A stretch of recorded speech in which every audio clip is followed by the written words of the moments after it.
Tomorrow must be greater than today.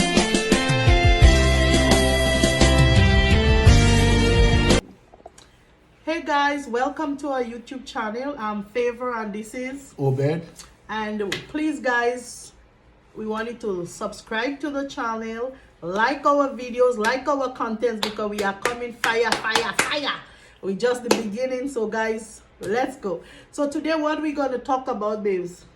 How we met ourselves for the first time. Yes. So guys, I set up a Black Planet account, and me and a friend, I was in college at the time studying social service work.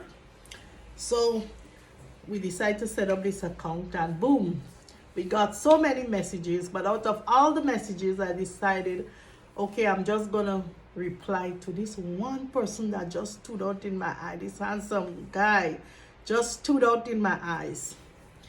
So I replied to him, and before I know it, he replied, and then he asked me for my number, and I gave him my phone number. You remember that? Yeah. Right. I gave him my phone number, and I told this guy I'm in my lecture. Don't call me now. Call me later on in the evening. In the lecture, my phone, thank God my phone was on vibrate, but he called. I didn't bother. But after my class, I called him back and we start talking and stuff like that. So in the conversation now, I find it was, I don't know, something was throwing me off about the conversation, right? So anyway, we talked for a while, and then I didn't, honestly, I was in a relationship in Grenada. It wasn't working out at all. So I was kind of looking, but, being skeptical and all that, right? So I decide now I'm gonna, talk to him. But then I say, truly in my heart, I didn't want to be with a Nigerian, guys. Like, seriously, because, you hear all the negative things about Nigeria, but, guys, so my mind wasn't there at all. Let's talk, whatever. So it come to a point where this guy was becoming so annoying. He will call you without stopping. If you don't answer the phone, he would not stop. So I decided to block him. So I block him. And then what happened when I block you? I tried over and over, keep calling or messaging, no response. So I end up getting a new SIM card and a new number which you never knew, and I called and it went through, and that was when you answered the call. And who's this? When I explained, it's me, I'm like, wow, you again? And that's how you unblock me and we start talking over again. And guys, he was so convincing, as I tell you, if this guy tell me the moon was falling, I would really believe the moon was falling at the time. So anyway, we start talking again, things, conversation flowing nicely and all that, all the little sweet little things in your ears and all that. You love to hear those things. So guys, let me just tell you, this thing was so serious. It's like we would actually make real dates on the we would say, okay, on Friday evening, let's meet online at 7 p.m. And this guy was so time punctual that it was so annoying. Like, if he come online and I'm not there, by 7, it will just, whenever he get to talk to me, it will just go on and on without stopping. So anyway, we start dating and stuff like that online and talking, getting to know each other. And let me just pause for a minute. It's not that I couldn't get a guy in Canada, right? The one reason that I fell for this guy, right? Oh, his love for God was so genuine. Like, he loved the Lord. So that's exactly what I was looking for. So anyway, we decide after a year or so that, it's time to meet ourselves. Keep saying, Yeah. I don't want to be like the one talking now. I want you to talk to. So we decide to meet, guys, right? Yeah. So when we decide that we're going to meet halfway, because trying to make him come to Canada, I'm still in school, it wasn't going to work. So we said, which country you think would be the best for us to meet? And we said Brazil. So he went to Brazil. He stayed there for another year again also. Yeah, was I it think, almost two 2 years? Yeah, before you came down. Okay, so that's 3 years gone already, yeah, guys. Keep counting. That's 3 years gone. So when I finished my school, I decided you know what, it's time to meet this guy. And so I went to Brazil. Could you imagine the nerve? Me favor. Yes, guy, me favor. Flying to Brazil, 13 hours flight. I told him I was coming, but was I really coming? I don't know. But anyway, I end up in Brazil, guy. This guy tell me he's going to meet me at the airport. I did meet you at the airport. No, you did not. Where did you meet me when you don't know where you were going for the Wait, first I'm gonna tell. All Hold right, on. Wait. I met you at the airport. No, you did not. So where did I meet you? You remember? Wait, yes, you did meet That's me. what I said. Yeah. So what are you talking about? Yeah, you did meet me at the You airport. But just have to say I came late because Okay. you arrived before me. That's it. yes. So guys, I take my long flight to Brazil. Get to Brazil. You see, when sometimes you don't do your research, eh? All along I was thinking in Brazil they were speaking Spanish, not Portuguese. I went to the airport and I was trying to communicate in Spanish because I thought it was a Spanish speaking country, right? Shame on me, but never mind. So when I got on the airport, this guy was nowhere to be found. He said, I said, let me tell you what I'm wearing and you tell me what. He said, no, let nature take its course. Now, let's see each other and decide if we know each other. See my challenge with this man, eh? So I went on the airport and I didn't see him. So when I start asking people in Spanish now, like not fluent Spanish, chop piece add, right? I start asking people, do you know? Do you know? Can I use your phone, please? I want to make a call. That's what I was asking them guys. And they keep telling me, they're responding, but I don't understand what they're saying because I realize, hey, these people don't speak Spanish. These people don't speak English. And it was a black guy that I was speaking to, so I thought, maybe he speaks Spanish or English. Anyway, finally, about an hour on the airport, waiting. Finally, Obed showed up. Guys, I don't know how I knew it was Obed. I don't know how Obed knew it was me. But, oh God, it felt so right when we met each other. And I really, I really agreed that he said that, no, we shouldn't tell each other what we were in there, just, see if we know. It really worked out well, guy. And we hold ourselves and hug each other and kiss, and it was really nice, guy. Honestly. So we took a taxi to his house. You didn't ask me why I came late. I haven't said why I came late. Okay, well, tell them. Yeah, what happened was it's a bit far. I can't really remember the exact place where I was living. It's Jaraguara or Jaragua. So I had to. It's close to from there to the airport. Guarulhos is about. Guarulhos is what? Tell them what Guarulhos is the airport, just like the way they call Pearson Airport here. That's what the airport at São Paulo is being called Guarulhos International Airport. So it took me about. I had to travel with the train and jump half and half before I get a taxi to get there because a straight taxi is gonna cost a lot. So that's why I came very late to the airport to meet her, right? Sure? Yeah, I left home early, but then the distance and the traffic before I could connect with the airport bus, airport shuttle bus that brought me inside the airport. You know something? Tell me you just did that purposely. No. I never told you how it happened, but that's really how it happened. Yeah, I was so taken away, guys. I forgot to ask why you. Yeah, because from the house I had to join the metro down to connect with the train before getting to the point where before I could join the airport shuttle bus. Okay, so now what you see, YouTube, thank you. He telling me why he was late. So anyway, we get to the house, guy, and I think this guy have some nice fancy meal for me. Nothing. Then reality hit me. Well, like, what the hell are you doing here? Did you really fly from Canada to Brazil to meet a man? And guys, I did. I honestly did. I did. So getting into the house now, you know, we get off the car, get into the house. This guy, I tell him, let me prepare. No, I asked him what do you have to eat. You know, this guy turned and tell me, go prepare something for myself. Yeah. Hold on. Yeah, so he tell me, go prepare something for myself. Can you imagine? Yeah, we gotta try your cooking abilities, right? Your skill. We just can't let everything let go at the same time. It was a trial. That was your first test. Testing me to cook, eh? Yeah, because the Nigerians will always say the way to this a man's heart is his belly, right?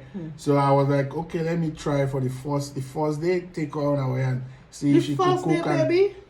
If she could first time, it's the first day for you to cook. So we'll see if she could deliver. But I don't know. I say the man had a nice hot meal prepared for me.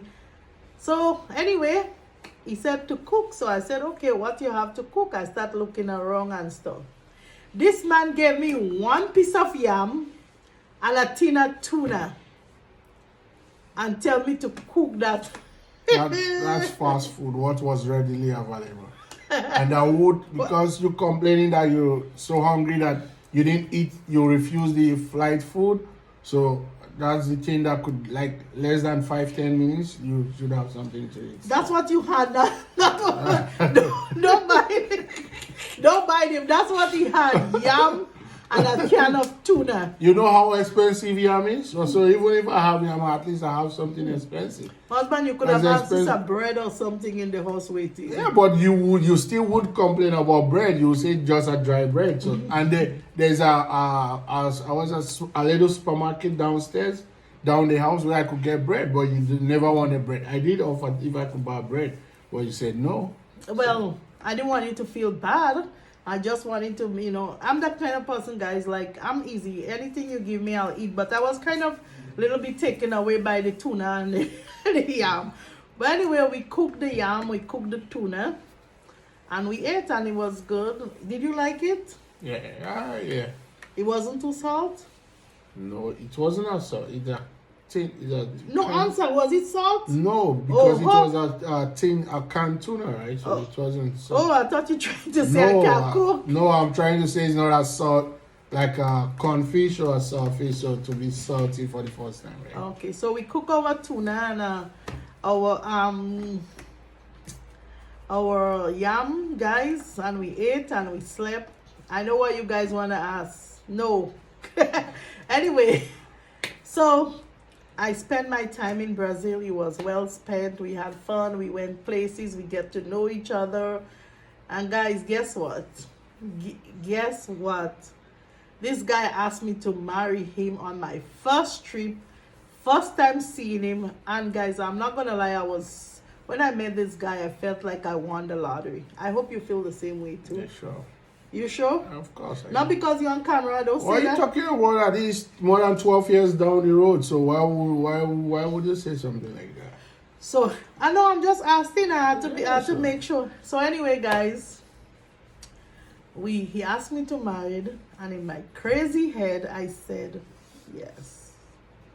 And we decided we was going to get married. It wasn't easy to get married in Brazil. I'm not going to lie, because you have to send all your documents back to Canada. Have them, what is it? They call it in Brazil, they call it authenticate, like verifying the document, the authenticity of it, but they call it autenticado.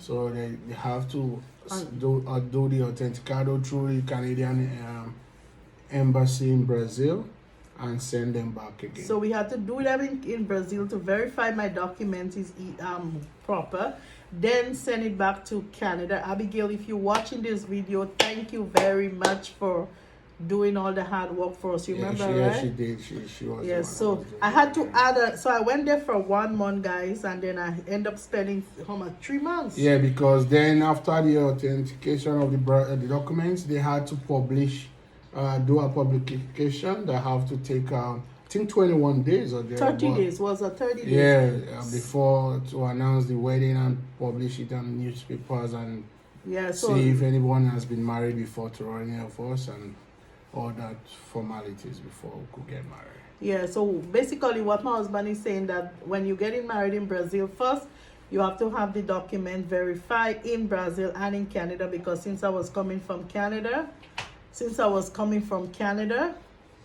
and then send it to Canada to have it verified, then back to Brazil. Then once you get there,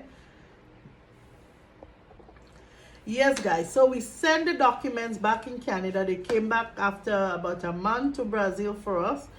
Then the Brazilian government said now they have to put an ad in the paper, so the whole Brazil would know that you're getting married. And if anyone object, you know, like when in Canada, when you go in the church, they will say if anyone have anything against the bride or the groom, say it now or forever hold your peace. Well, in Brazil, they put the ad in the newspaper, and if anyone has any issue, they will come forward and say, no, these two people would not be able to get married. So thank God we don't know nobody in Brazil.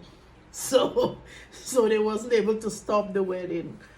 So anyway, the time to get married.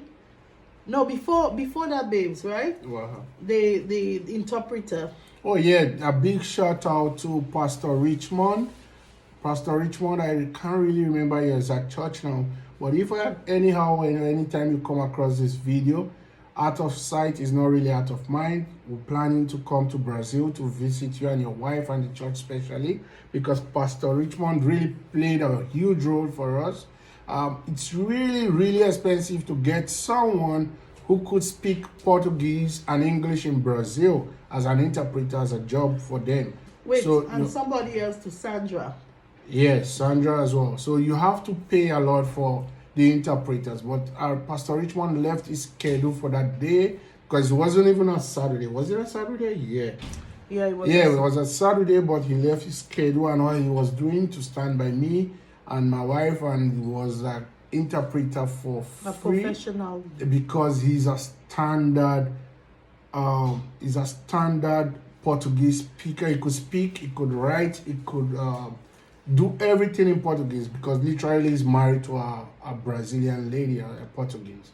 Okay, guys, but before we get to Pastor Richmond, we had tried my husband's cousin Sandra, but they said they wanted somebody that like had a certificate. Yeah, then and we get they've gone to school in Brazil. They have to and go. have a certain age length in Brazil. Okay, in Brazil. so went through his cousin Sandra, then Pastor Richmond. But then remember they said still that wasn't good. We had to get up. We got a lady, but because we really because of the expensive nature of the lady, we had to use her for just 1 hour. We tried to make it snappy because that hour was about close to 500 reais. No, it was dollars. She said she wanted paid. Yeah, so it was a lot of money. So what we did was we tried to get her right about the race ceremony time, and then she left like right away. We called her service right away off as well, which Pastor Richmond was a backup to her and continue from there as well. So kudos to Pastor Richmond. I always see you on Facebook. Big up to you.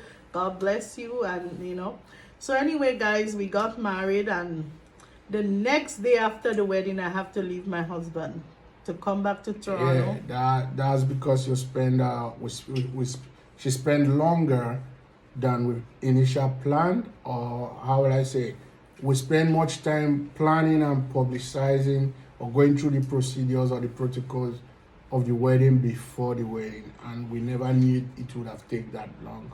Yes. So she had to go because of school and some other commitment right away the next day after the wedding. So guys, could you imagine you're married today and you have to leave your husband tomorrow? It was one of the hardest things that I had to do, but you know, we prayed at the airport and kissed me goodbye, and I left and came back to Canada. And guys, we're gonna stop the video here. If you want to continue, if you want to see the rest, please subscribe to the channel, hit the notification button, pow, like that, pow, hit the notification button, so next time when we come live, guys, you will be there, guys. So like, share, subscribe, and thumbs up to the video. We're coming back. I'll tell you how I end up from Brazil to the Caribbean, Grenada. That's an epic story coming up. So sit back and hit the notification bell so that as soon as that video drop, you get to know more about it and be the first to notify about it. Share, send to a friend, to a next friend, and hear our story. All family members are included as well. Keep sharing the message. Thank you. Right on, Bye. guys. Bye. Peace out. Peace out. Tomorrow must be greater than today.